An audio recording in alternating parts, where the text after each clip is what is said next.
welcome back into Talking Fitchburg. We're in your Change Your Diet Mode 2025. January comes with a whole bunch of different resolutions and beyond. At the time that we're taping this, it's already past that you've given up on your resolution, but I'm here to tell you, and so is Aryn from Hy-Vee, our registered dietitian, who helps us out with great dietitian tips. That just because the trends are out there, and you're finding that new piece, you don't have to give up, but you don't want to be left behind either. There's so many different diets and so many different exercises and everything else, Aryn, that you just get bombarded this time of year. So how do you look at all of this jargon of mass workouts? Whew. Right. And we're going to talk today about, some of those myths of those, I'd say, New Year's resolution trends, and to show you that you're not the failure. It's not you. It's the diet.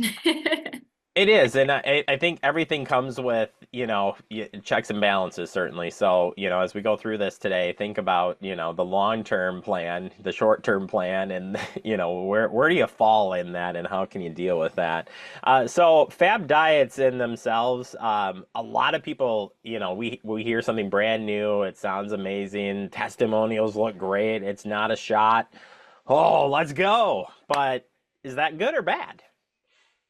Yeah, fad diets may work for some people, but not for long, right? So these diets are rarely sustainable for the long haul. Plus, they have many food rules that can cost you the enjoyment of eating. So always ask yourself as you go into one of these fad diets, can you do this long term, as in forever? If the answer is no, move on. If you don't think you could do this forever, just move on. Um, so the fact is that the tried and true way to lose weight is not a diet at all. It's a form of healthy habits. So eating a balanced diet, getting regular exercise, and adequate sleep. And I'll even add in stress management. I'd add in water. No, That you're is right. a diet. Right, right. It's a combination. You're right. When you're thinking about losing weight and they're like, you try one of these crazy diets, so to speak, and they're not all crazy. I shouldn't be the painting a bad picture on there. But you're right. That can you get your mindset around that long-term benefit, the long-term solution? From your experience, when you talk with somebody just starting on any diet plan whatsoever, how do you approach that? How because I think they're like, I need to lose weight right now, Aryn. So how can we do this quickly? And what do you tell people? Right. So first and foremost, I can never guarantee weight loss. Weight loss comes from many different factors that might not be the diet itself, right? It's those lifestyle changes. So, and there's a lot that goes into why we're not losing weight as well. So I like to back up with my clients and say, okay, let's look at the big picture. If you want to do this diet, I will fully support you.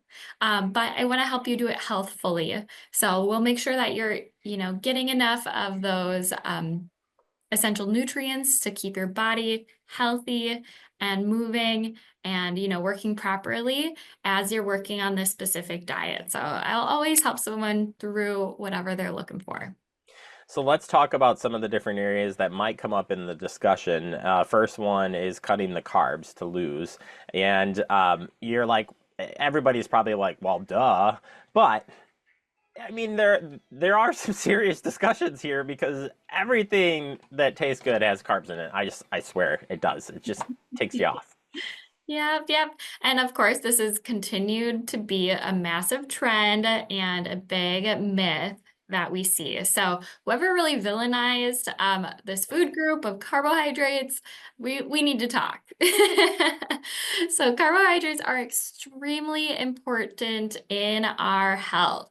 They provide the body with the main source of energy, and they're so important for how we function. Um, but too much of a good thing can backfire.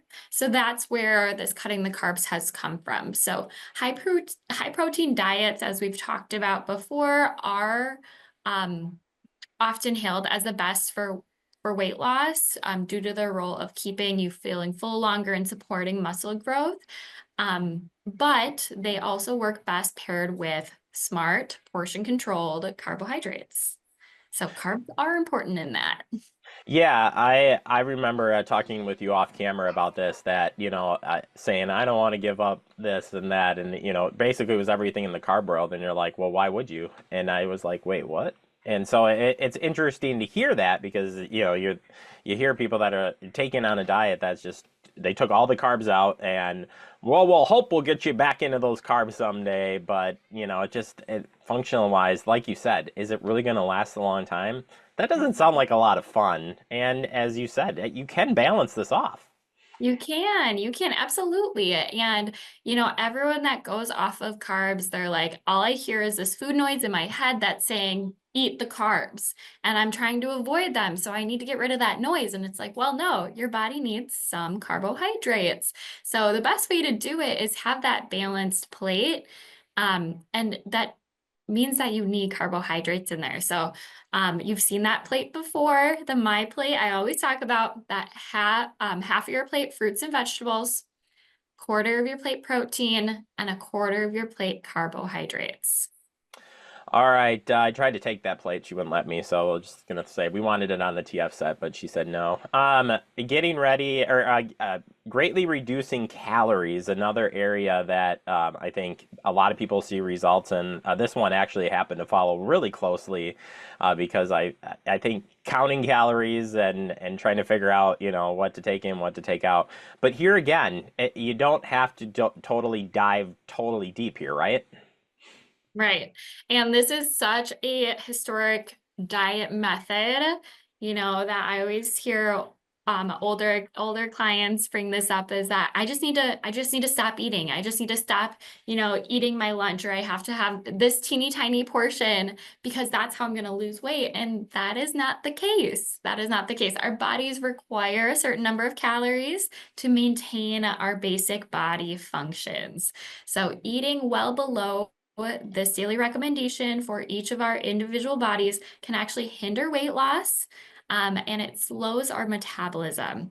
So that's going to make our body say, oh, I got to hold on to everything here. I got to hold on to all that extra fat to keep my body functioning. So it's really doing the reverse of what we think it would do, right? We would think that, okay, if we stop eating, it stops adding on the pounds. But that's not the case. It's going to hold on to those extra pounds to keep your body warm, to keep your body functioning when you're not eating enough. You hit on something that I think I was surprised about too, is everybody's body is different, which no, not surprising, but the recommended like overall daily calories, in the 2000s, that doesn't represent everybody. And I think that one was really clear, or one that struck me like, well, I want to lose calories, or I want to limit my calorie intake, but it's going to vary for everybody, right? Exactly. And there is something to be said about reducing calorie intake for weight loss, but it's short spurts of a small reduction of calories, and then resume that normal um, maintenance calorie marker too. So starting off the day with, let's say, a healthy, balanced breakfast. We always talk about breakfast on TF, can really help you stay energized throughout the day. And if anyone is interested in getting more of their specific calorie needs or individual macronutrient needs, that is something I can do as a dietitian, is really help to understand you as a person and what your needs are. Yeah, I think that one's fascinating area to that we probably should explore in future segments. But for now, we can end it there and say if you would like to learn more, Aryn, they can come and talk to you. But overall advice is if you're interested in just learning more, talk to a dietitian, because it's a great starting spot to look beyond just the crazy diets that are out there, and that's going to be flooded. You're flooded right now with them, so don't be overwhelmed. You can do this. But maybe start with a discussion. Exactly. So go to Hy-Vee.com and find your dietitian page, and find your local dietitian team. And we will definitely set up something to make sure we are supporting you as your individual person doing your individual goals for 2025. Aryn, always a pleasure. Thanks for the conversation. I love this talk, and we'll pick it up next month. Perfect. Thank you.